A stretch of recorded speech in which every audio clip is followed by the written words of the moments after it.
Salam, vaxtınız xeyir olsun. Gözəl qardaşım, dəyərli qardaşım, Bərdə balası. Allah cana dəyməsin, Allah şavan eləsin. Aparatımız 4 kilovat, 3 navırıq, 4 təkərimiz sarğı. Tokumuz biraz zəifdir. Gözəl qardaşımız özü bilir. 191 göstərir. Əslində, görsən 220'de 10 kutu atarsan. Görsən 200'den aşağıda bir bölüb atarsan. Üstündən güzel əyə qoymuşum. At mənim dəyərli qardaşım, at. Bax.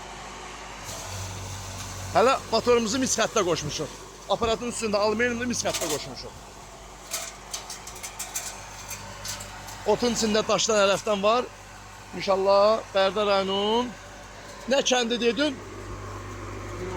Bərdə rayonunun Gülovlar kəndidir inşallah.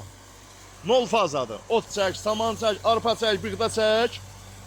Tokumuz 180, 184, 187'dir. Gözəl dəyərli qardaşdır.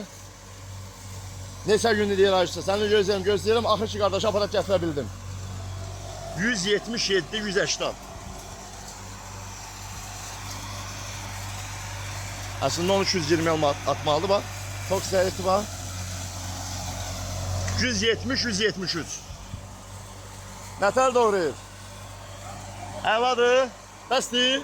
Allah xeyir versin. Allah şavan eləsin. Çatdırma qoyur. Pulsuz bilsən də videoda baxsan.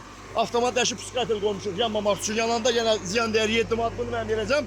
Bir də bir zamanət var. Yanmır. Hasansa motor yansa, motor at göndər mənə. Düzəlsə düzəlməsə sana pakovka verəcəm, bağlayıb işlədəcəksən. İş budur, şeyfiyyat budur. Usta Sarğandan narazılığın. Öpürəm, qolluğum deyəm.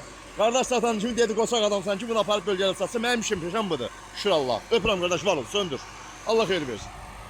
Mənim işim peşəm müştərinin qulluğunda durmaq. Çünki müştərinin sayəsində rahat çörək yeyirik. Halalçılıq budur. Öpürəm qardaş, var ol. Üstünə güzel əyə qoymuşduq, bax, budur.